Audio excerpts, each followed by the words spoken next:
Good evening, Dr. Claudia. Yeah, good evening to everyone. Hi, how are you?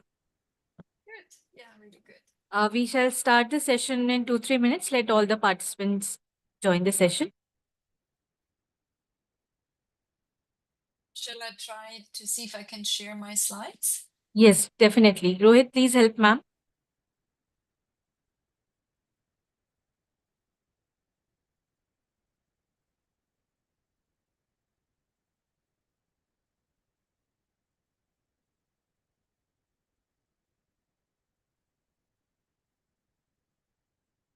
Good. So this is working. So I can stop sharing.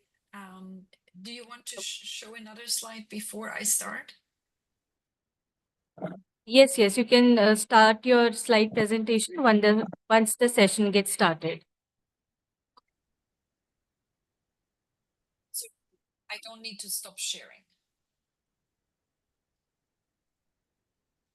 Stop it. Okay.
Sharma sir, shall we start the presentation?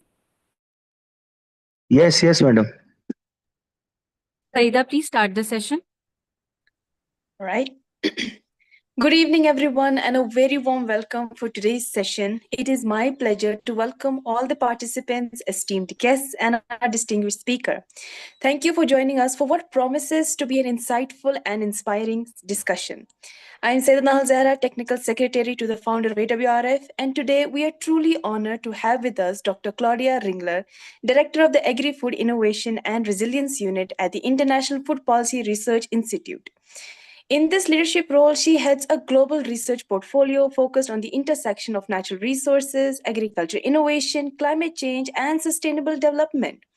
Her work is dedicated to advancing equitable, climate resilient, and nutrition sensitive food systems through evidence based solutions that connect science, policy, and practice. Dr. Ringler's academic journey spans business management, international and development economics, culminating in a PhD in agriculture sciences with a specialization in agriculture economics. With more than 3 decades of research for development experience within CGIAR, the world's largest publicly funded agriculture research partnership, she has collaborated extensively with governments, research institutions, development organizations, and civil society across Africa, Asia, and Latin America, with a particular focus on sub-Saharan Africa and South Asia. Internationally recognized for her pioneering work in water resources, climate resilience, and sustainable agri-food systems, Dr. Ringler has made significant contributions to integrated natural resource management, irrigation and water governance, climate adaptation, and agriculture innovation. In her recognition of her outstanding scientific contributions, she was elected as a lifetime member of both the International Water Resource Association and the International Association of Agriculture Economists in 2021, an honor that reflects her remarkable impact on the global scientific community. We are truly privileged to have such a distinguished expert with us today, and I am certain that her insights will inspire all of us and deepen our understanding of building a resilient and sustainable agri-food system. Now, without any further ado, it is my greatest pleasure to invite Dr. Claudia Ringler to deliver today's session. Ma'am, welcome once again, and thank you for being with us today. If you would, the virtual stage is all yours now. Yeah, thanks so much for this very kind introduction. And I'm really happy to be here and to give this talk to you. And I understand it's evening on your side and it's morning on my side. So, but it's still good that we can do these things these days. And I wish, I could be with you because it sounds like a very exciting training and capacity sharing set of activities that you're doing. So yeah, I wasn't given, a lot of guidance on what I should be talking about, but given that we see so many challenges again today, across the so-called water, energy, food, environment nexus, particularly now with the war in the Middle East, followed by an still ongoing war on Ukraine, where we basically have been seeing that fuel prices keep changing, fuel price spikes, associated fertilizer price spikes, and associated food insecurity, and of course with climate change, water insecurity is also growing. So, I decided to focus a little bit on this water, energy, food, environment nexus, but also linking it to women's empowerment. Because I think, it's a topic where we all, I think, can say quite a bit, can link with. And I'm trying to change my slide and it's not changing. So in fact, let me try to instead share the PDF. Maybe there's an issue that the non-PDF slide deck is too large. So let me see if I can open the. Not sure. I'm not sure if this is the PDF. So I'll try one more time if I can. If I can share the slides. And if it doesn't work, okay, hopefully this one works. And if not, I will have to ask someone from your side to share the slides. Yeah, so because I'm not sure to what extent you are all familiar with CGIAR, which was formerly called the Global Center for International Agricultural Research, or Group for International Agricultural Research. Now we just call it CGIAR. IFPRI is one of the members, the International Food Policy Research Institute. I'll give you just a little bit of an introduction, as I don't know how familiar you are with CGIAR and IFPRI. Then I'll talk a little bit about women's empowerment, why it matters, especially in the agri-food system space. And then, just share a few tools and linkages between women's empowerment and water, women's empowerment and energy, and women's empowerment and food and nutrition. So that's more or less the lecture for today, or the presentation. And I hope we can have a great discussion right after. And as I mentioned, the background is, the fifth energy, fertilizer, food price crisis that we are experiencing right now in basically less than 20 years, starting with the 2007, 2008 food price crisis, leading up, unexpectedly to this most recent war in the Middle East. So yeah, CGR is basically the world's largest agriculture innovation network. It includes 15 centers that were started to avert famines and actually, again, food price crises that were already quite prevalent or were developing in the late 60s. And in fact, food price challenges and food production challenges in South Asia, including India, were very much at the heart of the foundation of CGIAR. And the first centers that came into what became the network of agri-innovation centers focused on breeding of wheat and maize, and then rice. So there's Erie in the Philippines and Simit in Mexico. And nowadays, there are centers focused on water management, on livestock, on tropical agriculture, on potatoes, etc. Among those centers, at the beginning, the focus was really only on breeding, and then there was understanding that you can breed a lot, but if the policy environment doesn't support the uptake of those varieties, and if there is bad trade policy and bad food policy, hunger and undernutrition cannot be averted or cannot necessarily be changed. And that's why in 1975, the International Food Policy Research Institute, where I work, was established, and the decision was to put that center not in one of the low and middle income countries where most of the breeding centers are, but instead to put it right in the middle of the United States, in Washington, D.C., to try to influence, global organizations and global policy on food. The World Bank is busy also in the United States, in Washington, and the UN is also headquartered in the United States. And so the idea was putting one CGR center there could help best support better food policy globally. So yeah, and I'm just showing here our vision, which is a sustainable world free of poverty, hunger, and malnutrition. And our mission is research-based policy solutions to improve food security, nutrition, and livelihoods. Also to contribute to empowerment for all and to promote sustainable climate resilient food systems. So I have a feeling that the mission and vision of, I think, your foundation is probably quite well aligned, or is not so different. So it would be great to hear a bit more about that in a discussion. We've recently updated our strategy and have now specifically focused on 4 approaches. One is clarifying the situation and outlook. So, what are some key food policy challenges? And, guess currently a key one is the fifth fuel, fertilizer, and food price crisis. And so what can we do about it? What should countries, for example, change their trade policy, stop exporting food grains or agriculture inputs, as some are doing, and to what extent that will further, weaken global food systems and increase global food prices. So those are the kind of analysis that we're doing, hoping to stop countries from embarking on poor policy responses to food price crisis. But obviously that's just one part of the work we do, but currently that's a very important part of the work. The second area is testing and scaling solutions.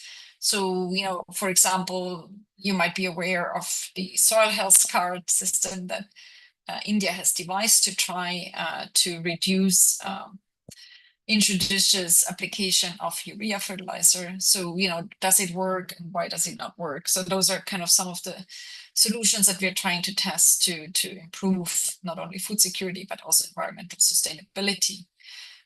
We do a lot of work directly with ministries of agriculture. And so that's the focus on understanding and shaping the enabling environment. And finally, developing tools such as the Women's Empowerment and Agriculture Index, and also sharing capacity, such as, I guess, giving lectures is the fourth area of our engagement at IFPRI. And we currently focus on 5 research themes. One is inclusive growth and transformation. I think it's quite straightforward what that means. The second one is resilient and sustainable food production. So that's where the research unit that I'm managing focuses on. The third one is fair and efficient markets and trade. And that's obviously a lot of work going on right now with trade policy in response to the current crisis. The fourth area focuses on diets and nutrition. So there's a lot of feeding, infant and child feeding practices, maternal support to pregnant women, etc. So that's the kind of research going on there. And finally, a focus on economic and social inclusion. And so that's where a lot of the work on women's empowerment is taking place. Yeah, this is our presence. So while we are headquartered in the United States, most of our staff are actually not based there, but they're instead based in Sub-Saharan Africa largely, but to some extent also in South Asia and in East Asia. And we do have an office in New Delhi. And I hope, that, you can also engage, if you haven't already done so, with our staff in our Delhi office. Yeah, in terms of, we'd like to show off where we are ranking in terms of research. So we are definitely we are an international research organization, also an NGO, but very much focused on scientific publications, in addition to obviously trying to make a difference on the ground. And so we are currently ranked first in agriculture economics, development economics, and also second in economics of Africa and fourth in development in terms of publication rankings. Yeah, so that closes the first part of the outline, just an introduction to IFPRI and to CGIAR. And now the second part of the outline focuses on women's empowerment. I don't know if there's anything new I will say here, but I'll do it anyway. So basically the question here is, when does it make sense to pay attention to gender in both research and practice? And these are just three key reasons. It's basically focused on systematic differences. So if women and men achieve the same outcomes doing something, for example, agricultural production, which is the topic of the day, when there are no gender differences in outcomes, and there's no need to pay attention to gender, right? If we all have the same resources, we all have the same achievements, then there is really no reason to do anything. However, when we do see yield differentials, when we see different nutrition indicators, when we see different poverty rates, for example, between female and male-headed households in these outcomes. So if there are differences, then we actually between genders, then we need to do research and interventions that address these differentials. And the same if there are determinants, that lead to these differential outcomes that also differ. So let's say rates of literacy between women and men, land ownership differences between women and men, etc. If there are structural differences as well, then obviously it's important to understand. So do research to understand which differences make a difference in outcomes, but also identify interventions that over the short or over the longer term can redress inequities in these structural challenges, such as female and male literacy differences. And finally, obviously, when there are differences in preferences, differences in motivations, and if those differences lead to inequitable outcomes, then we also should focus, do research about this and make sure that differences that lead to inequitable outcomes are being addressed and adjusted. So what are some of the key questions we would want to ask? If we want to do gendered research, just as a first step is, so what are different roles and stakes that women and men have in a certain, let's say, the livestock sector or the crop sector, or in agri-food processing, or even in vending, selling food, at the market, etc. So what are the different roles that the two genders have? We don't necessarily need women and men to have the same roles, but having specific roles should not lead to inequitable outcomes.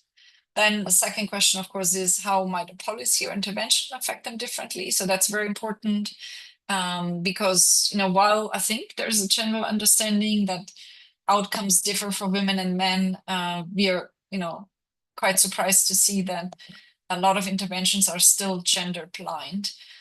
Just as an example, right now, in response to this latest fuel and fertilizer impacts and price spikes, there are again policies to increase subsidies for urea fertilizer, But because to get access to the subsidies in many countries, you need to have a documented land right. And so this is obviously a gender blind policy because it doesn't consider the fact that such fertilizer subsidies almost entirely, go to men, and that women, if they own land or if they manage land, are generally excluded just because they cannot show a land title, or they might not, they might have some literacy, financial literacy and or mobile phone access differences, and as a result they cannot access this kind of support. And so gender blind interventions can increase inequities in access to resources by women and men. So that's why we always, for any policy and any intervention that we undertake, we need to ask, does it affect women and men differently? Same question from another side. If we do a training or provide certain support, again, we need to understand, will both men and women realistically be able to participate and benefit? So that looks, for example, at the time. How much time does it take? There's a lot of research that has shown that women have greater time poverty compared to men. Are there some assets that are needed to participate in the training? For example, those can be tangible and intangible. For example, mobility. If the training takes place in a certain city, can women travel there or not? And again, how then does this differential participation of men and women affect impact and activities?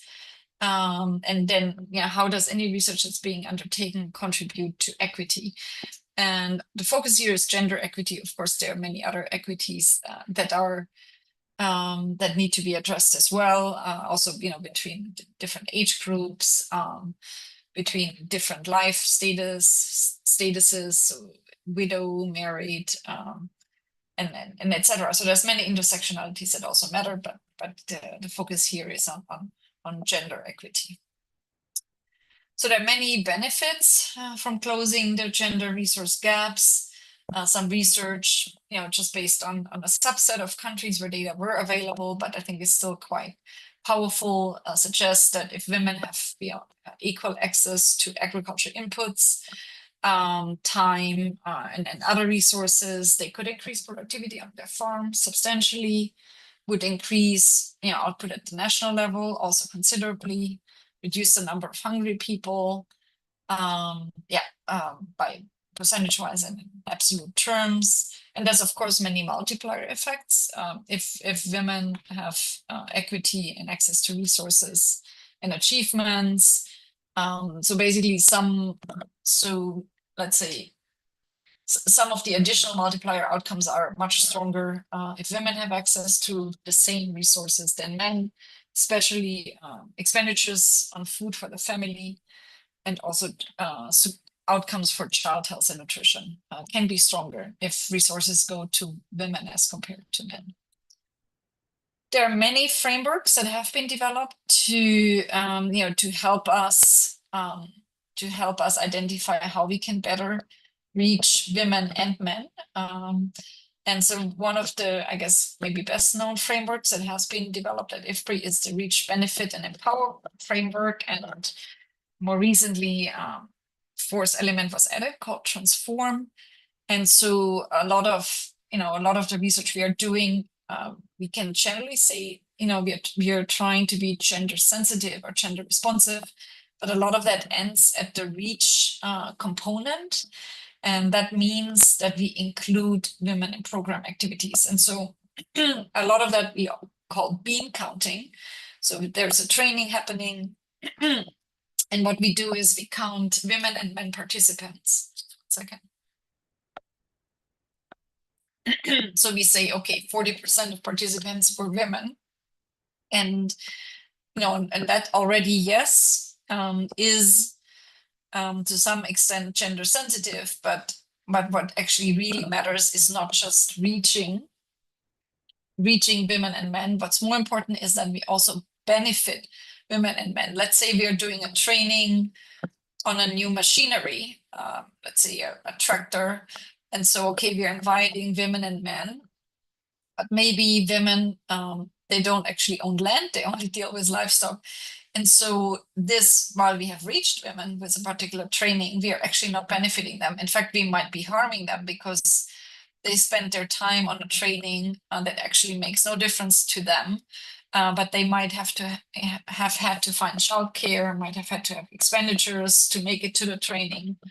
And we're actually not really benefiting them at all as a result of this training, because we might not, because they might not value the intervention, there are no direct benefits to them, and their differential preferences and constraints might not have been considered.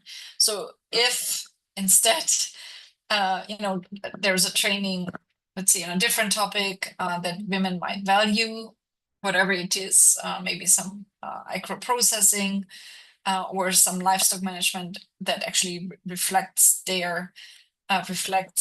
what they're doing or the aspirations, that we might be more likely to benefit them and not just to reach them. If we want to go a step further, that's called empowerment, and that basically is defined as strengthen women's or men's ability to make strategic life choices and then to put those choices into action, so that they actually, as a result of the engagement, can come up with ideas and activities and interventions that they themselves would like to pursue, and not something that's being thrown at them or thrust at them. So basically it's also interventions that shift attitudes among participants, both women and men, so a stronger understanding of women's contributions to society or to agriculture. And finally, the fourth component in the framework is transform. That looks more at structural changes, and it goes beyond empowering individuals and individual women. An example is a change in inheritance laws. So several of these changes have taken place in Sub-Saharan Africa, for example. So that can really transform systems. So if, for example, women and men are on both names are on a piece of land, and so before the land is being sold, both women and men have to agree, or women will inherit the land, for example, if the husband dies. So that addresses, can support empowerment much beyond much beyond individual support and strengthening of individual agency. There is a YouTube video that also describes those options. I think it focuses only on the reach, benefit, and empower components, not the transform. But so the link to this video is right here in case you would like to, look at that. And I think it focuses on an irrigation project. So how can we, through an irrigation activity, move from just reaching women, let's say with an irrigation technology, to actually, help them drive solutions around dealing with climate resilience and food insecurity challenges. So what then, how is empowerment defined?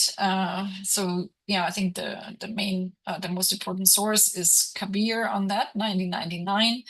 And it includes three components. One is obviously access to resources. So let's say agriculture input and land and time. I think those are some key resources in the agri-food system space, but that obviously focuses more on production.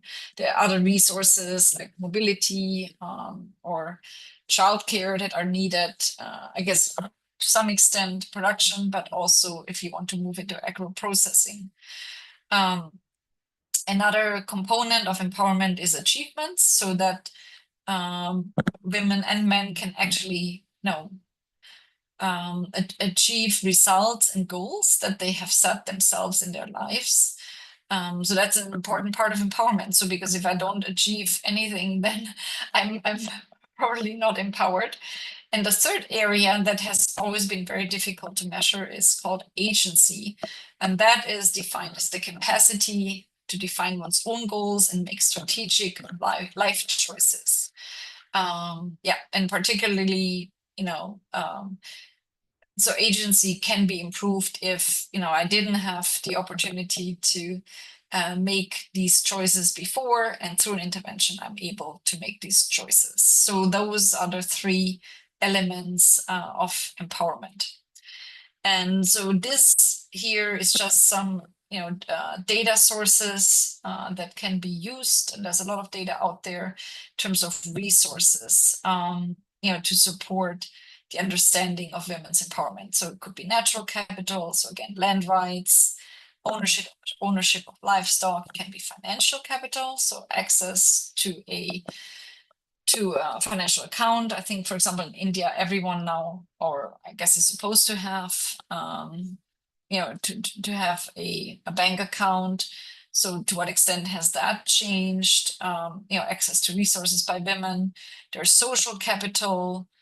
To what extent, can you participate in meetings? To what extent do you have linkages with other women, or associations? Human capital, sorry, is of course very clear. Access to extension often differs by gender. Years of education literacy. Physical capital, it's also very important, such including energy and water. And having access to a smartphone, I think, is a very important piece of physical capital these days that can really affect agency and empowerment. And then, of course, the enabling environment, such as inheritance, legislation, access to services, access to health and nutrition services, and reproductive autonomy. So those are, all key pieces that can define women's and men's access to resources. And there, are a lot of data sets out there. In terms of achievement, so, those can be better health outcomes, better nutrition outcomes, reduced violence against women, political engagement, participation in the economy, and also education. So I think those are some key elements of achievements. And of course, they differ, among groups of women and also among individual women, because there might be, different goals that they want to achieve. But again, I think those are some key areas where we can see if they improve, that, they're an important component of women's empowerment.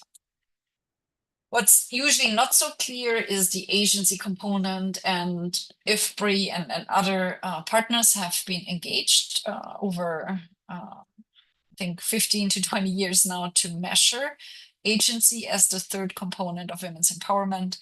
And this is the most recent update in this measurement, to develop the Women's Empowerment Metric for National Statistical Systems, or WEMS, or Women's. And it includes 4 components of agency. One is intrinsic agency. So that is how women feel about themselves. Do they have freedom in livelihood choices, freedom in family formation choices, and and don't feel that there is any sexual harassment going on. So so those are basically elements of intrinsic agency that are then measured. And the second one is instrumental agency. So that is the power to. So the first one is like, power within, and the second, instrumental agency, is power to do something different. So do I have influence over my own time, or is my time 100% decided by my time allocation is decided by my husband or by my mother-in-law? Do I have influence over spending decisions? Can I influence my own health choices and decisions over my health?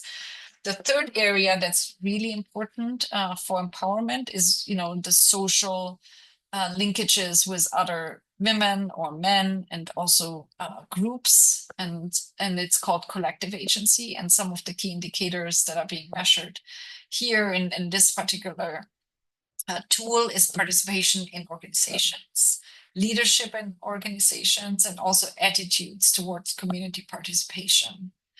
And the fourth area is agency enabling resources. So, to be able to act on changing agency, we need property rights, access to credit and financial services, and access to information and communication technologies, as I've mentioned, the smartphone access, and actually having the literacy and numeracy skills to use such a tool, I think is now considered a very important agency enabling resource. And combining indicators from these tools, and especially now focusing on the agency piece, one can calculate a disempowerment or empowerment index separately for women and men. And this is from a study of this women's index that was done in Bangladesh, Malawi, Nepal, and Guatemala.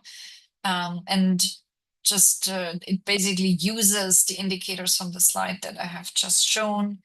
What you can see here, general disempowerment, or so basically lack of agency, is generally larger for women than for men across all of these countries here. But I guess the largest difference in empowerment between women and men is here in Bangladesh, and the lowest is in Guatemala. So in Guatemala, women have I guess doing much better on access to ICT tools, access to credit, secure tenure rights, and secure transfer rights. So that's, I guess, transfer of asset ownership from women to men, or from their parents to themselves. Also more legally documented ownership. So I think that's where Guatemala is quite strong, and also women there have stronger influence over time allocation, spending decisions, and own health decisions. And in the other countries, you can see Bangladesh or Malawi, basically, men have substantially lower disempowerment as compared to women.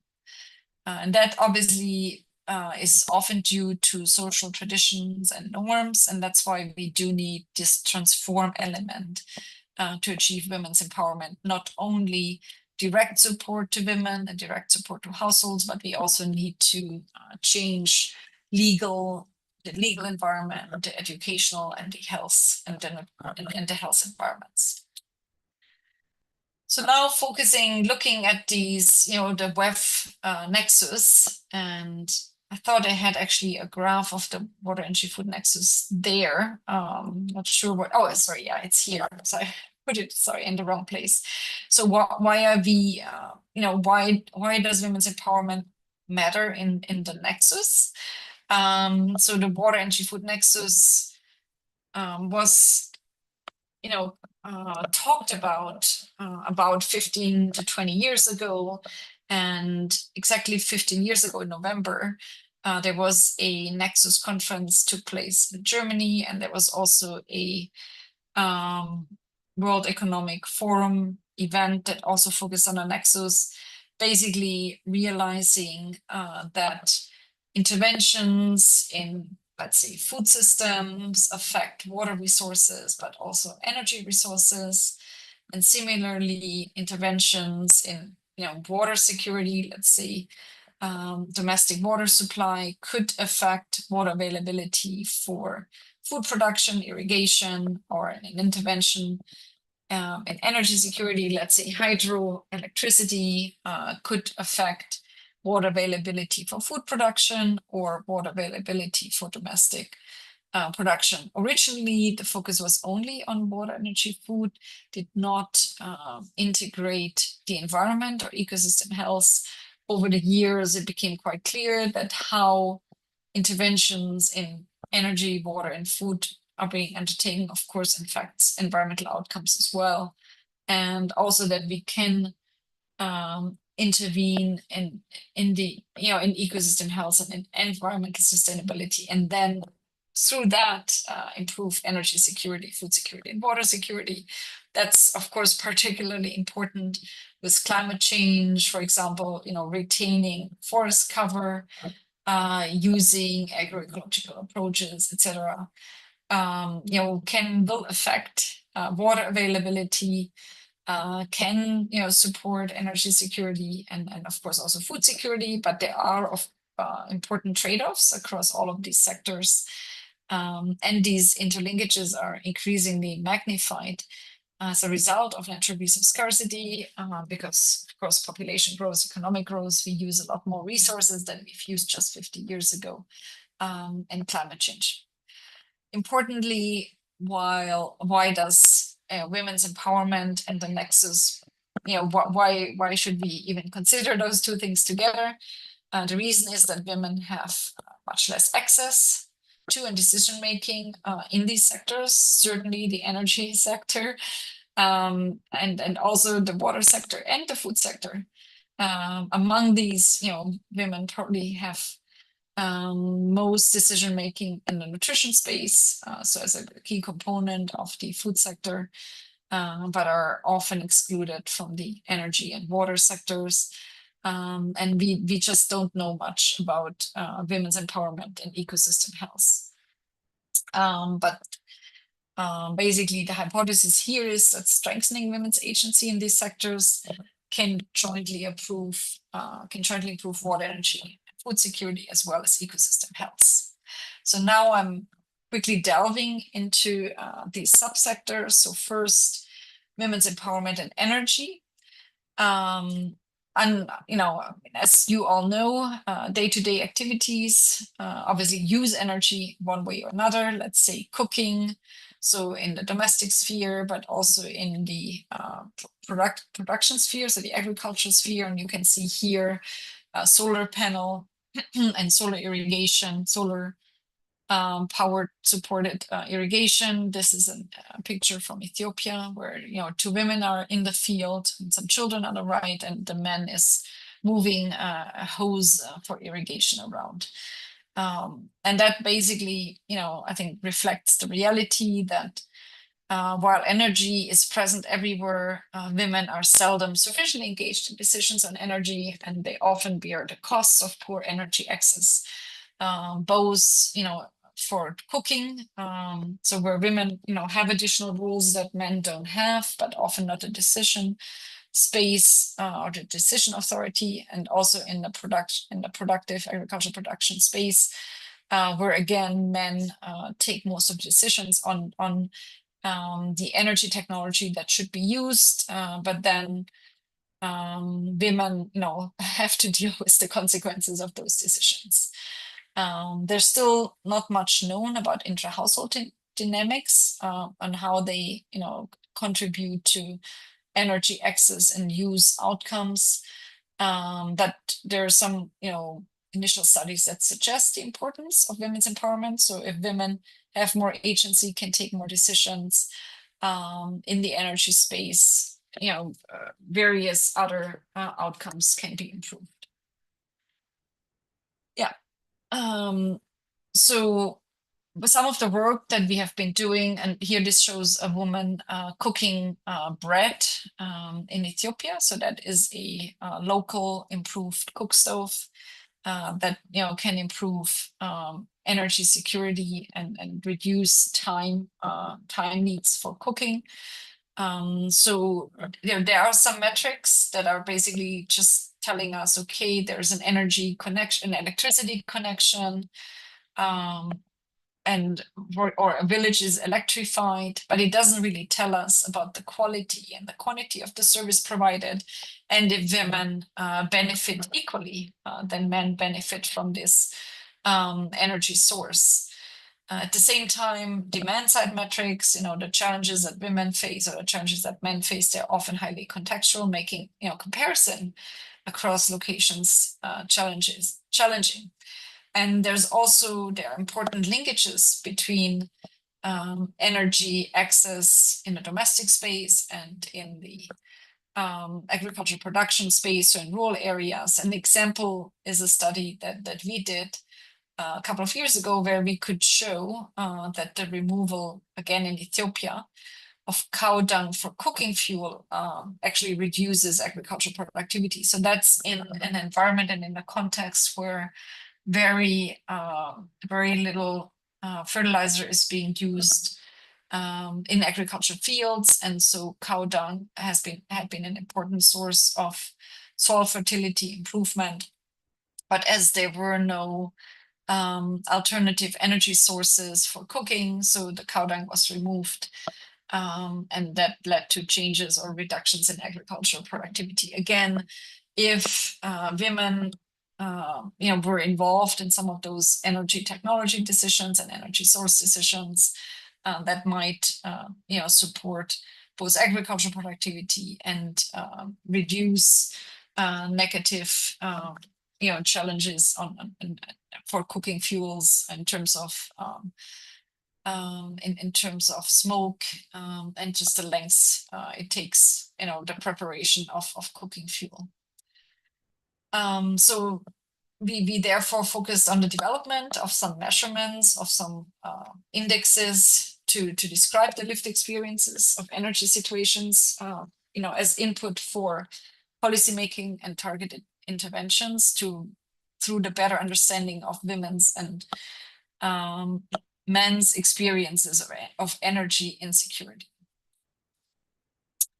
So there's two tools that we looked at. So one is just a tool to look at energy insecurity experiences. And the second one is a more complex tool that used a survey, a household survey. And we actually implemented that in parts of India, Nepal, and Pakistan, where we developed an energy, a women's empowerment and energy score with 8 indicators that could be linked to this Women Empowerment and Agriculture Index that considers resources, agency, and achievements. And so what it did is to assess the level of women's agency in energy decisions for both domestic and productive use. And it could also reassess the relationship of these women's empowerment and energy score with different both individual and household outcomes. So that's what you can do when such tools are developed. So this shows the 8 indicators of the women's empowerment and energy score. So it includes access to mechanized productive assets, so that's in the field. But then also, if you look at row 5, do women or men decide on changing energy source, the energy source for domestic use?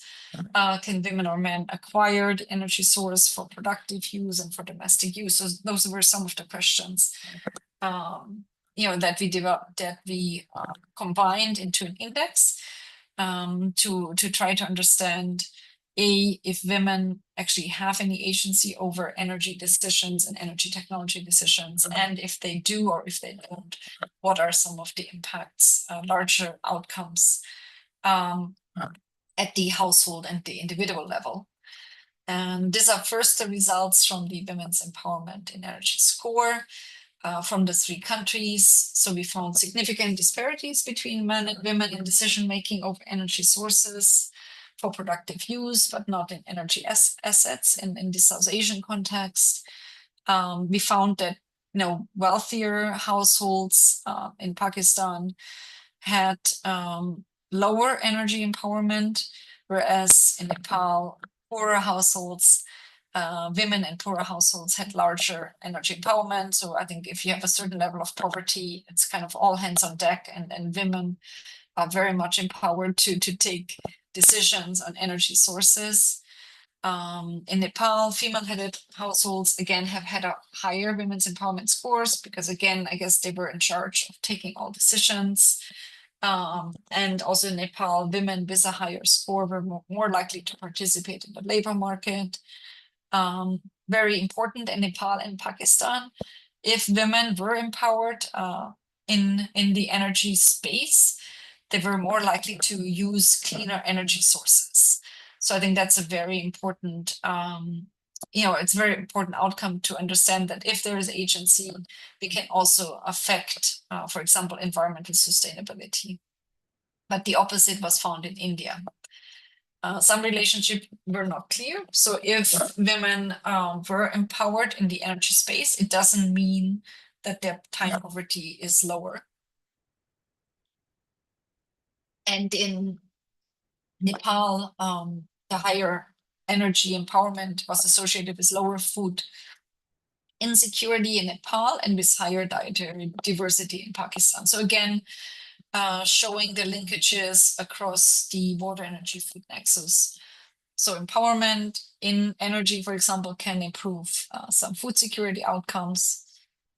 And again, I guess similar situations can hold in the other sectors, and we'll now move shortly into the other sectors. So this is the last, I think, 2 slides on energy on the other tool, the energy insecurity experiences scale. So that one also tries to cover the domestic and the productive space. And so these are 9 very simple questions. So I'm just reading the first one. In the last months, how often, did you worry or do you worry you would not have reliable energy for all of your household needs? And the answer, is never, which means 0. I've never worried. Rarely, sometimes, often, or always. And so going through those questions, these questions have been asked in several different countries. We can understand how women and men experience their energy access and use portfolio to identify interventions that can support more gender sensitive and gender responsive energy security. And this is just a result from Uganda, where we interviewed women in households with a solar irrigation pump and women in households without a solar irrigation pump. And you can see if they didn't have access to a solar irrigation pump, the worrying about energy was higher. The chance that they have to change their cooking plan is higher, even so these solar panels were focused on productive use, on agriculture.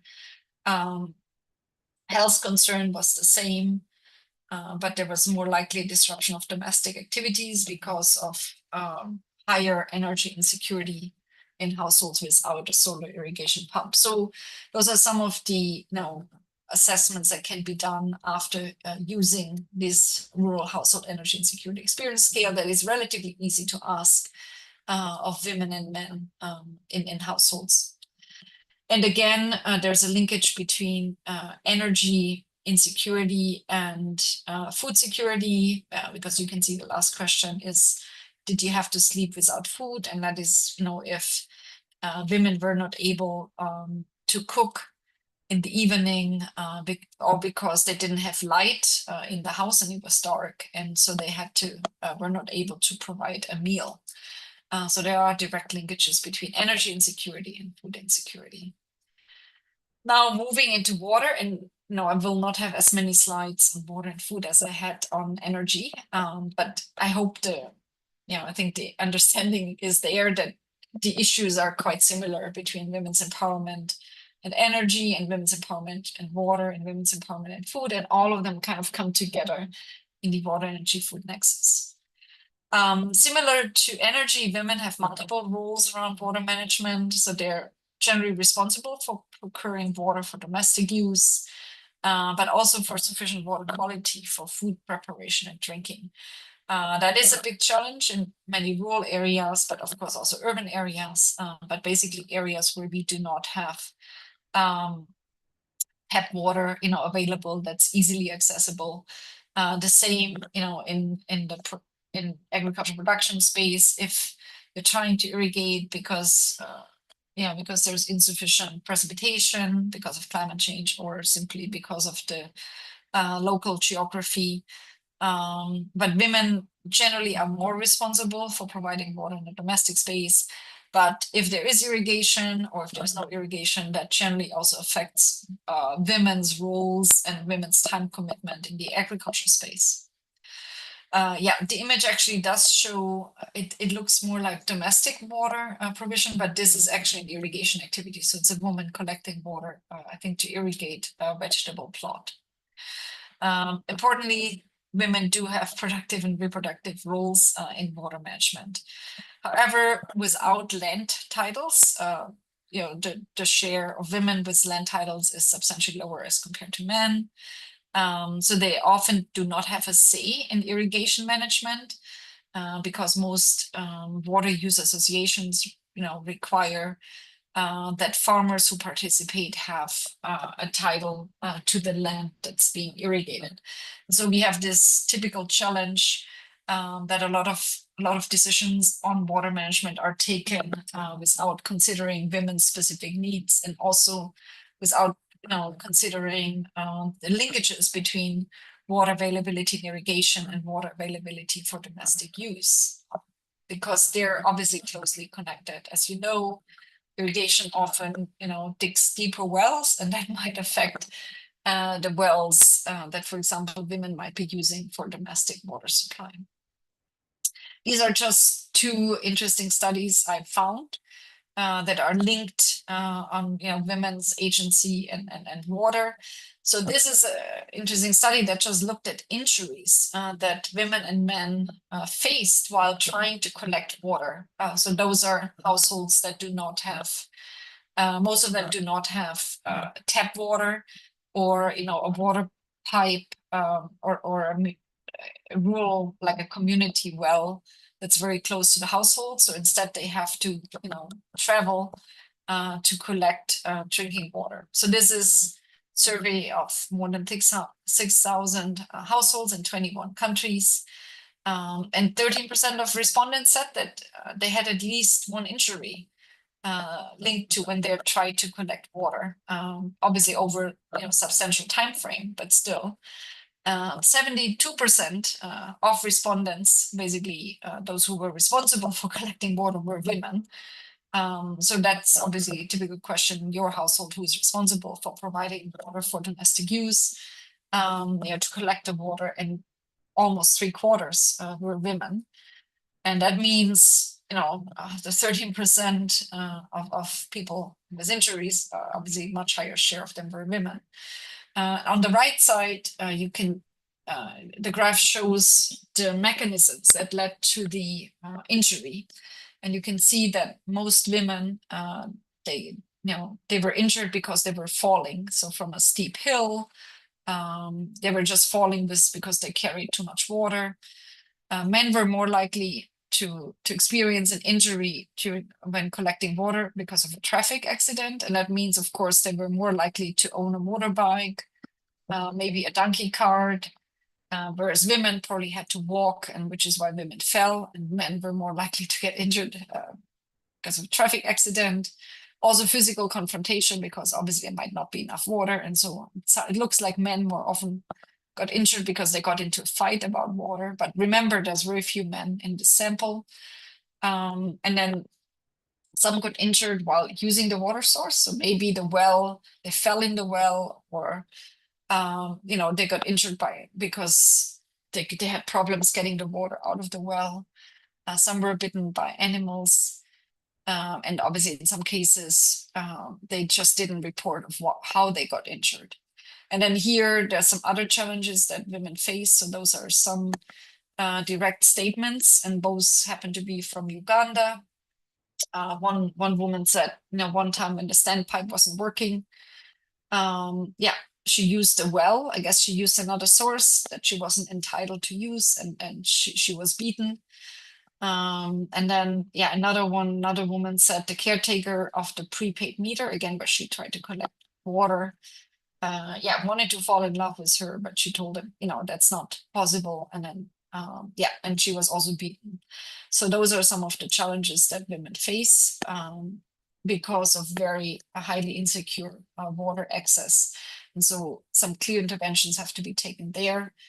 Another one is, so similar to energy insecurity experiences scale, there is a water insecurity experiences scale, and I'm not going through all of that, but it has similar questions to what I showed for energy.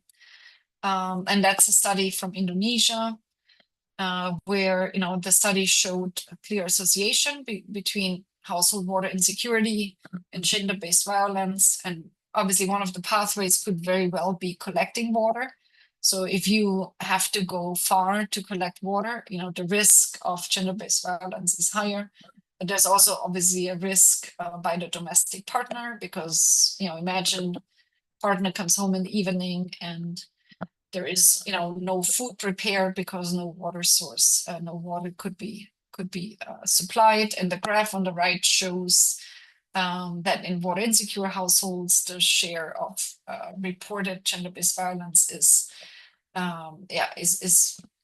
much higher than in so-called water secure households. And there's both psychological and physical violence was reported. And then this study also looked at the reasons, for why water insecurity is associated with higher gender-based violence. And basically, the qualitative study that accompanied this work suggested that it's, water work, accessing water for domestic use was considered women's work, and it was considered an acceptable response, to beat women if they basically didn't manage to provide water for domestic use. And that is also reflected in the gender norms. So again, we need transformation going beyond reaching and benefiting women in this kind of situation, because women also had no role in governance structures linked to water from the village level and upwards. So women's voices were not heard in any decisions on water, and that obviously made it very difficult to change the norms where it was considered acceptable that to impart violence when women were not able to provide water at the household level. Now moving over to the last component, women's empowerment in food, and that's of course where I think IFPRI has done most of its work. There are a lot of studies out there that show that women's empowerment is an important conduit to food security and improved nutrition. Overall, there's largest agreement that women's empowerment supports diets and child nutrition. So if women can take decisions over household resources and income, they're more likely than men to spend these resources on better nutrition for their children. And so that's why. So if you were in a household with a more empowered woman, basically generally the finding is quite universal: more resources go to children. But of course, it's not only that you have more empowered women, there are many other factors that also matter.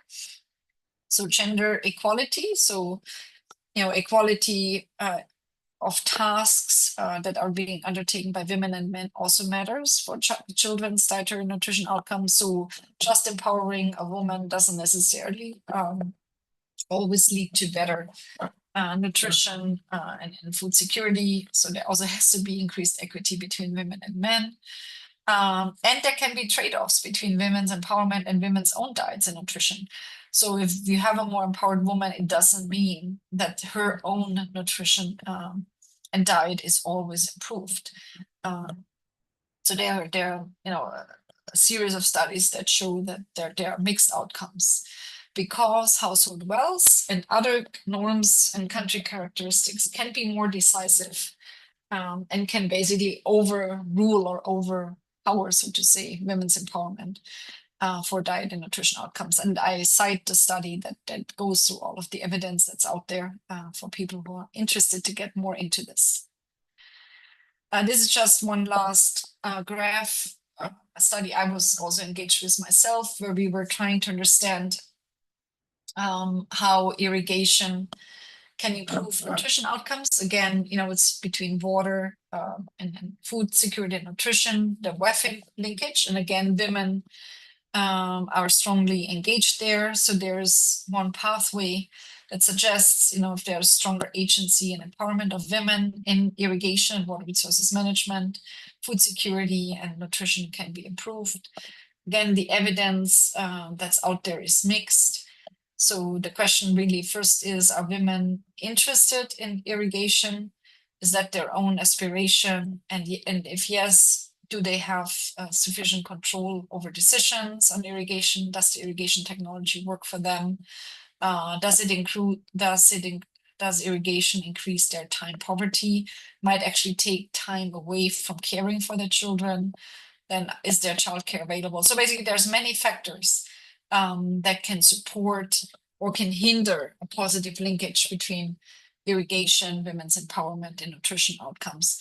But there are a lot of studies that do show that in irrigated households, women's nutrition and also children's nutrition outcomes are improved. So to conclude, here this talk focused on women's empowerment and linkages to the water energy food nexus. But of course, women's empowerment and women's rights are also human rights. There's an SDG that actually explicitly mentions women's empowerment. So, beyond using women's empowerment as a conduit for better water, energy, food security, and ecosystem health, women's empowerment is important in its own right. So I think it's always important to mention that. I think I tried to show that there's considerable evidence that women's empowerment can improve water, energy, and food security, but it's not a panacea. So it's not like, oops, I have now undertaken some interventions and I have measured, that women's empowerment, let's say in 5,000 households has increased. But it doesn't mean that 100%, you have stronger water, energy, and food security, because other conditions also.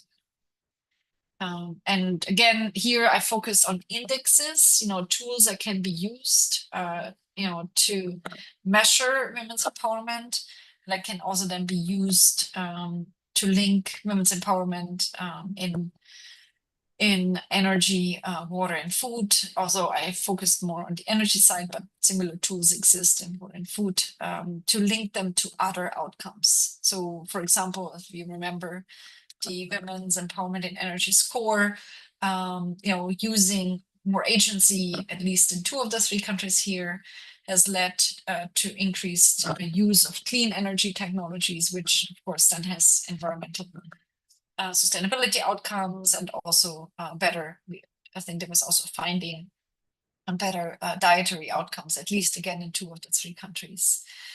Overall, there's limited empirical evidence, and also there are fewer tools that link women's empowerment with environmental sustainability. So there's still a lot of work to be done there. But again, I think the hypothesis that I've been trying to come up with as part of this lecture is, that strengthening women's empowerment can not only support better outcomes in the specific sector, let's say energy, but it can transcend this sector and improve outcomes in connected welfare nexus connected sectors.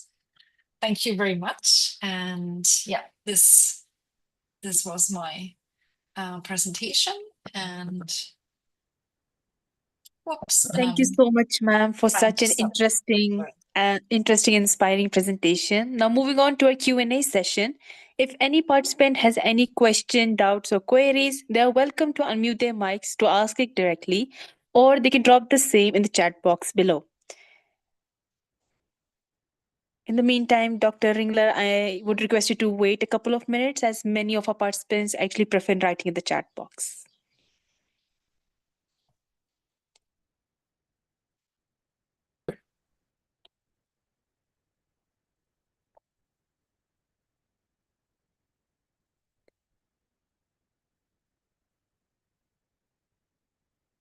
Yeah, ma'am, we've got a question from Mr. Ajay Sharma.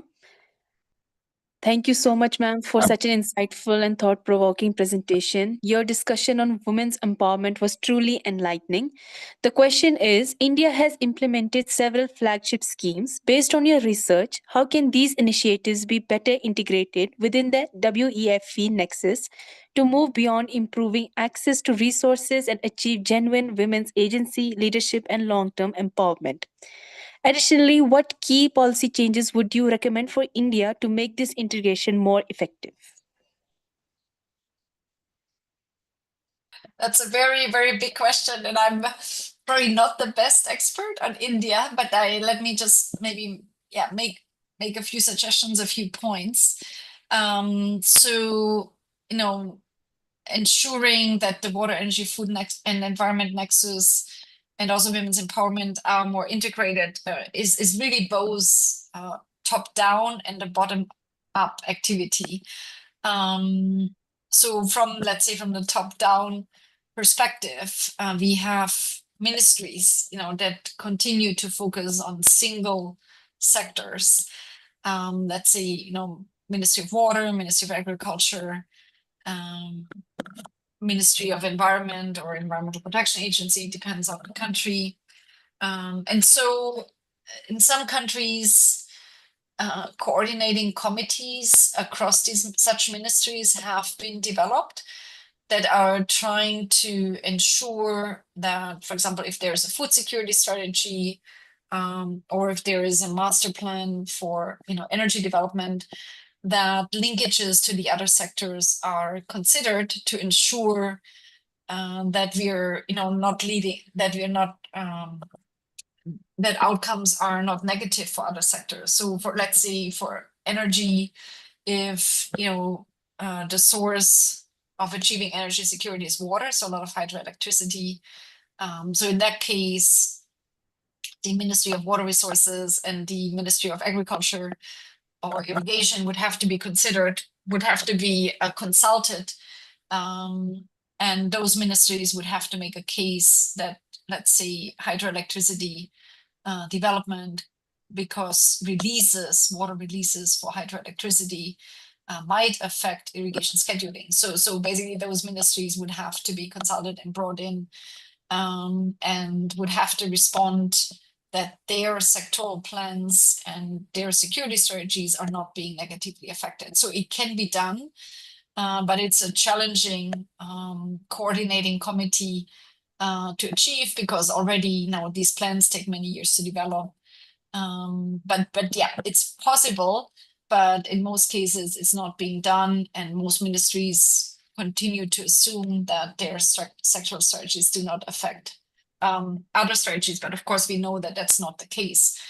For the Indian situation, as an example, the fertilizer subsidy certainly affects water security because of water pollution and water quality challenges that are associated with the imbalanced application of urea fertilizer that's directly linked to the fertilizer subsidy. So in that case, the water-related ministry and environmental-related ministries should come in. But coordinating mechanisms would have to be established. At the local level, water, energy, food, and environment are already very closely connected, but those connections are not necessarily made visible. And so again, there's a question of governance structures and who has a voice in some of those decisions. I think India has gone quite far with very strong NGOs that have helped show some of the inequities that exist. I'm sure your own organization is very active in that. We have worked a lot with Self-Employed Women's Association that has really directly worked with women's groups to strengthen their water, energy, and food security. Yeah, but definitely an inadequate response to this very, very important question. And I think I would like to hear more from all of you what you think needs to be done on this. Yeah. Thank you so much, ma'am. We have another question from Miss Priya. How does the invisibility of women's labor in agriculture distort the policy outcomes within the WEFE Nexus framework? Suggest ways to quantify and recognize this contribution. Yeah, so the tools that I have presented today have been developed to recognize and to quantify their contributions. And there are a lot of studies out there, and I'm sorry I didn't focus quite enough on India, but they are, I think the particular case study on disempowerment of women compared to men showcase Bangladesh, and the energy study included a small sample from India and also I guess from Nepal and Pakistan. So yes, so the relative disempowerment of women compared to men is relatively large, as you could see in South Asia, for example, as compared to Latin America. So yeah, these tools exactly have been used to show that. Yeah, and there are a lot of quantifications out there. The question then is, what are the next steps? So what can we do, not only to reach these women, to benefit them, empower them, but also to transform systems, to change norms, to change structural inequities on education, on inheritance laws, on just providing a more equal footing to women as to men in the South Asian context. So I think that's an ongoing struggle, but also a lot has been changed over the last 30 years or so in terms of educational achievements, in terms of nutritional achievements. So there's still huge inequities, but also a lot has changed. And for example, participation in groups and this very strong NGO network that India has is, I think has really helped to make a dramatic difference. But many more resources need to go into the so-called last mile organizations in India, given, I think, the largely gender blind policy system that still prevails at the national and at the state level. An example, I think, is Odisha. So they now have a gender cell that specifically, I think, if you go back to the questions that I've put at the beginning of the presentation, so that gender cell, is right there, focusing on women, on strengthening women's empowerment. And what are the consequences? What are the measures to strengthen women's empowerment? And then what is needed? What measures and what interventions are needed? And then what are some of the outcomes from strengthening women's empowerment? So if more states could consider to develop such a gender cell that is, basically moves beyond some gender considerations, maybe in the health and nutrition system, but really looks at the role of women's empowerment in all sectors of the economy. I think that could be a blueprint that could be adopted by some of the other states in India. Thank you so much, ma'am. Another question is, how can India incorporate indicators like WES into the national surveys, such as the agriculture census, to better measure women's empowerment in agriculture and rural livelihoods? So yeah, this women's empowerment metric for national statistical systems, the women's or WEMS that I've actually shown, is being incorporated into several national agriculture census surveys already. To my knowledge, not in India, but there are several other countries that, and I think mostly in sub-Saharan Africa, that have started to incorporate this tool. And exactly for that reason, this index has been shrunk to make sure that it can be undertaken in a relatively short time, implemented in a relatively short time. It's important for such a tool that both women and men are interviewed, and so that can be an important cost. A lot of national censuses still only interview the household head, but the statements and the results coming out from interviewing a single person in the household obviously don't carry as much for equity as if we could interview both. So that's an additional cost. But there are efforts it's like a wave trying to incorporate this tool into as many national censuses as possible. I'm personally don't know the status in India, and if interest has been if there has been interest by the Indian government, I will, I'll try to check into that. But I've heard that there are now, there is some adoption, and at least in some of the African countries. Yeah, thanks. Thank you so much, ma'am. I believe that was our last question, so we will conclude this session. As we come to the end of today's session, I would like to extend my heartfelt gratitude to our esteemed speaker, Dr. Claudia Ringler, for sharing her invaluable knowledge and inspiring perspectives with us today. Your insights into climate resilient agri food systems, sustainable resource management, and the future of agriculture innovation has given us much to reflect upon. We truly appreciate the time you took out of your busy schedule to engage with us and enrich our understanding with your decades of experience and global expertise. I would also like to thank all our participants for their enthusiastic presence and active participation throughout this session. Your engagement is what makes these discussions meaningful and impactful.